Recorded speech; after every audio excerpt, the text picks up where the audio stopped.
नमस्कार दोस्तों, मैं हूं आपका एस्ट्रो दोस्त वीरेंद्र उनड़कट। वृषभ राशि वालों, क्या आप जानते हैं कि 2 अगस्त से 5 दिसंबर के बीच आपके जीवन में कुछ ऐसा होने जा रहा है जिसकी आपने कल्पना भी नहीं की होगी। केतुदेव अपना किरदार बदलने जा रहे हैं। अगले 125 दिन आपकी सुख शांति, नौकरी और रिश्तों के लिए क्या संकेत दे रहे हैं? क्या केतु आपसे कुछ छीनेंगे या आपको कुछ बड़ा देकर जाएंगे? आज का यह वीडियो आपके जीवन की हर रुकावट को दूर करने का मंत्र है।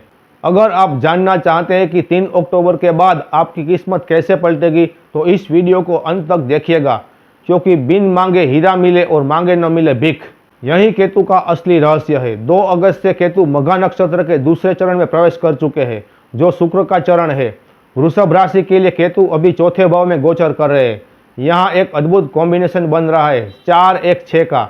इसका मतलब है जहां आपको 5 नंबर की राशि दिख रही है, यहाँ केतु चतुर्थ भाव में विद्यमान है। और अब केतुदेव शुक्र के नक्षत्र पर जाएंगे तो शुक्र की राशि कौन सी है? 2 और 7। तो मतलब ये जो पहला भाव हो गया और साथ में ये जो छठा घर हो गया, इस पर अब इस केतु का प्रभाव आ गया। मतलब 4-1 और 6 कॉम्बिनेशन बनाना। इसका मतलब इस समय पर वृषभ राशि सबसे ज़्यादा जो प्रभाव ले पाएगी वो अपना पहला लग्न भाव और साथ में अपने छठे भाव, आपके जॉब, आपकी नौकरी का भाव का प्रभाव ले पाएगी। अगर आप लंबे समय से नौकरी की तलाश में थे या प्रमोशन रुका हुआ था तो यह ट्रांजिट आपकी तलाश को सफलता में बदल सकता है। छठा भाव सक्रिय है, यानी आपकी मेहनत का फल मिलने वाला है। यदि घर या प्रॉपर्टी को लेकर कोई कोर्ट केस चल रहा था तो इस समय उसका निपटारा हो सकता है और आपको सही दिशा मिल सकती है। सावधानी, छठा भाव बीमारियों का भी है, इसलिए अपनी सेहत और डेली रूटीन पर खास ध्यान दें।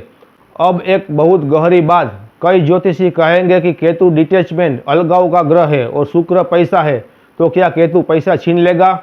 इसका जवाब केतु के स्वभाव में है। केतु कहता है छोड़ दो, लेट गो। एक सच्ची कहानी सुनिए। एक लड़की जो विदेश में थी, उसकी नौकरी जाने वाली थी।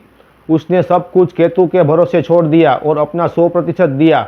आज वह भारत में सफल है।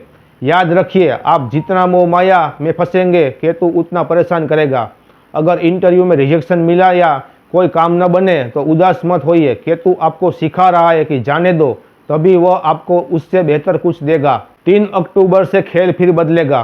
केतु मंगल के नक्षत्र में आ जाएंगे। मंगल सेनापति है और केतु वॉरियर। यहाँ कॉम्बिनेशन बनेगा 4-7-12 का। इसका मतलब है जहाँ आपको 5 नंबर की राशि दिख रही है, यहाँ केतु चतुर्थ भाव में विद्यमान है।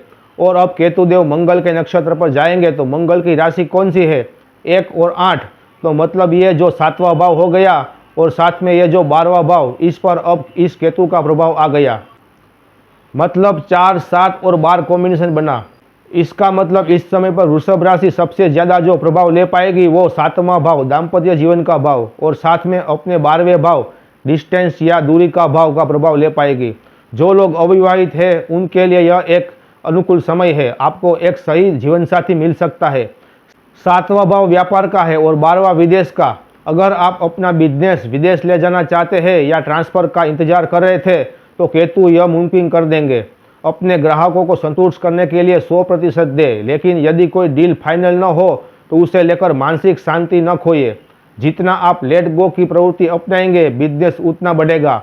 केतु आध्यात्मिक ग्रह है। 12वां भाव सक्रिय होने से खर्चे बढ़ सकते हैं, लेकिन घबराइए नहीं, ईश्वर की कृपा से धन फिर आ जाएगा। केतु आपको मानसिक रूप से फंसा सकता है, लेकिन उस फंसाहट से बाहर निकलना ही आपकी जीत है। अपेक्षा छोड़ दे। आपने दूसरों के लिए जो किया उसका फल ईश्वर देंगे। उस व्यक्ति से उम्मीद न रखें। महादेव की शरण ले। पूरे परिवार के साथ मिलकर भगवान शिव की आराधना करें। इससे केतु के अशुभ प्रभाव शांत होते हैं और मानसिक शांति मिलती है। जो भी स्थिति आए उसे हंसकर स्वीकार करना ही आपकी सफलता की नींव है। वृषभ राशि वालों, केतु का यह 125 दिनों का सफर आपको एक बड़े मुकाम से जोड़ने का अवसर है। बस याद रखें, केतु पूंछ है, सिर नहीं। अपनी मेहनत जारी रखें और परिणामों को ईश्वर पर छोड़ दें। अगर आपको यह जानकारी सार्थक लगी हो तो वीडियो को लाइक करें और कमेंट में जय श्री राम या अपनी समस्या जरूर लिखें। चैनल को सब्सक्राइब करना ना भूलें ताकि अगला महत्वपूर्ण गोचर मिस न करें। आपका समय मंगलमय हो।